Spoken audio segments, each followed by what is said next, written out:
اللہ الرحمن الرحیم اللہم صلی علی سیدنا محمد وآل محمد۔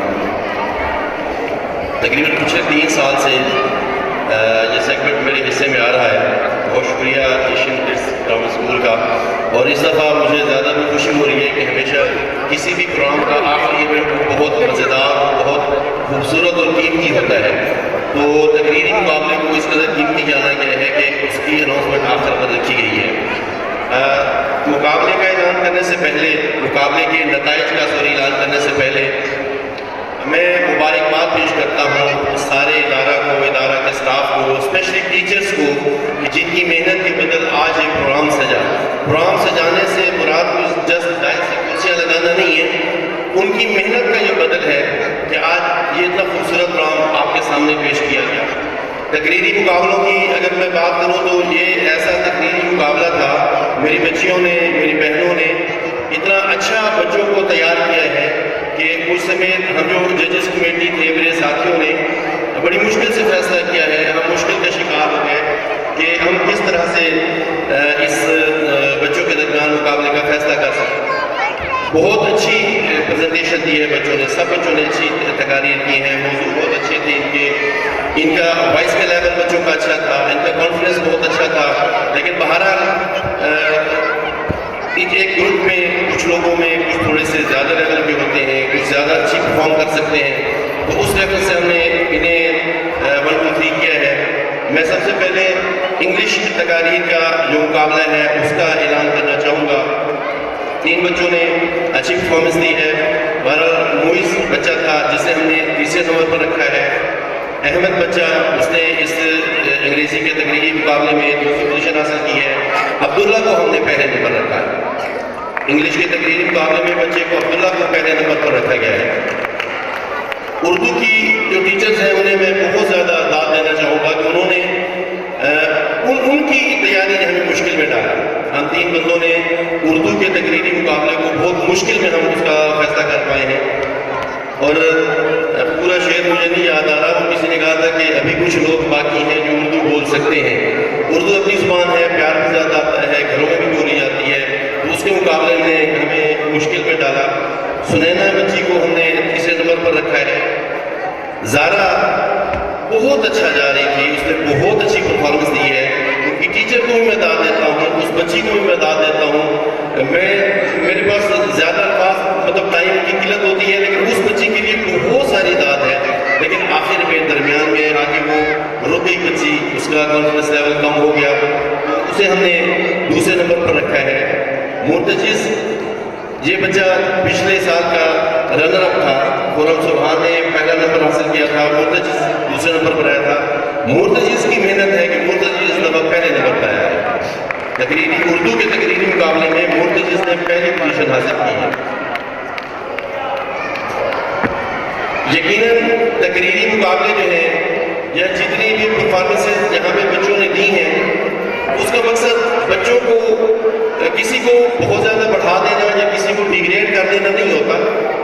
ان مقابلوں کا مقصد بچوں کے اندر مقابلے کی سوچ پیدا کرنا ہے، بچوں کو آگے لانا ہے، ان کو ڈیگریڈ کرنا نہیں ہے۔ تو بچوں کو آگے لانے کے لیے بیسک جو چیز ضرورت ہوتی ہے وہ بچوں کا کانفیڈنس ہوتا ہے۔ بچوں کو کانفیڈنس دراصل ہم پیار سے دیتے ہیں۔ آج صبح میں نیٹ پہ ہر بندہ استعمال کرتا ہے، میں نیٹ پہ ریسرچنگ کر رہا تھا، ایک ویڈیو مجھے ملی، میں نے کافی سارے دوستوں کو شیئر کی۔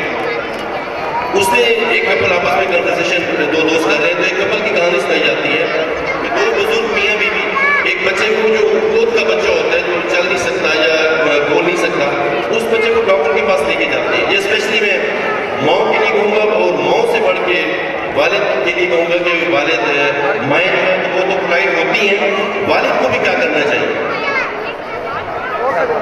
وہ ایک کپل جو بچہ ان کا شاید دوتا تھا یا پوتا تھا، اس کو وہ لے کے جاتے ہیں، ڈاکٹر کے پاس لے کے جاتے ہیں، یہ مسئلہ ہے۔ اور وہ ڈاکٹر کو اصل میں سننے کی بات ہے، ڈاکٹر کو کہتے ہیں کہ سر جب یہ پیشاب کرتے ہیں تو یہ روتے ہیں۔ تو بندہ بتاتا ہے کہ میں سمجھا کہ یہ خاتون خانہ جو ہے، جو عورت ہے، اپنے میاں کے لیے شاید کہہ رہی ہیں کہ جب یہ پیشاب کرتے ہیں تو وہ روتے ہیں۔ اسپیشلی اردو کے لوگوں کے لیے کہا گیا کہ اردو کے جو لوگ ہوتے ہیں وہ بڑی تمیز کے لہجے میں اور ادب کے اور احترام کے لہجے میں بات کرتے ہیں۔ کہنے کا مقصد یہ ہے کہ وہ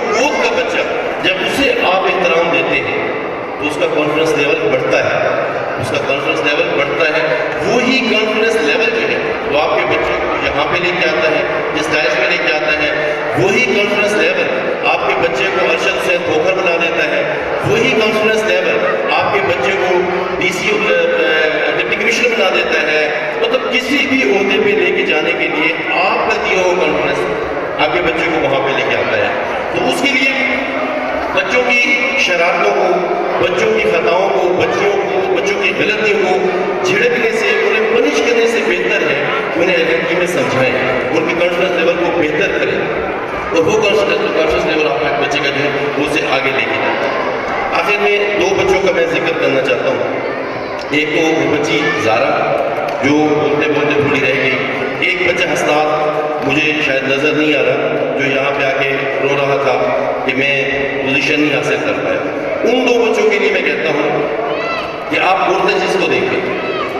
مرتجز وہ بچہ ہے جو پچھلی سال تقریری مقابلے میں دوسرے نمبر پہ آیا تھا، وہ بھی زارا کی طرح بولتے بولتے اٹک گیا تھا، رک گیا تھا، لیکن آج اس نے محنت کی تو وہ کہاں پہ پہنچا، وہ آج آپ پہلی پوزیشن لے کے گیا. تو پھر وہی بات اسے محنت کروائی گئی، اسے کانفیڈنس دیا گیا اور وہ پھر اس لیول پہ آیا. اپنی بات کو مختصر کرتے ہوئے ایک آخری بات میں کہنا چاہوں گا کہ آپ کے بچے تو آپ کے بچے ہیں، یقیناً آپ کی ذمہ داری ہے.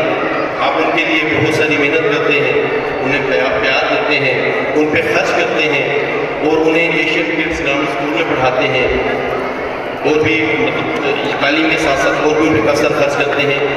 آپ کے ارد گرد بہت سارے لوگ ہیں جو غریب ہیں، جو اسکولوں کی فیسز نہیں دے پاتے، ایون کہ وہ بچوں کو پورے کا پورا کھانا بھی نہیں پرووائڈ کر پاتے. ان کا خیال کرنا چاہیے. اپنے بچے آپ کی ذمہ داری ہے، لیکن آپ کے ارد گرد کے آپ کے معاشرے کے بچے وہ بھی آپ کی ذمہ داری ہے. ان کا خیال کریں. انہیں جب آپ پروموٹ کریں گے، انہیں جب آپ فیسیلیٹیٹ کریں گے تو اس کا بدل رب تعالیٰ آپ کے بچوں کو دے گا، آپ کو دے گا. آپ کے بچے کو پھولیں گے پھلیں گے، آپ پھولیں گے پھلیں گے. بہت شکریہ. السلام علیکم.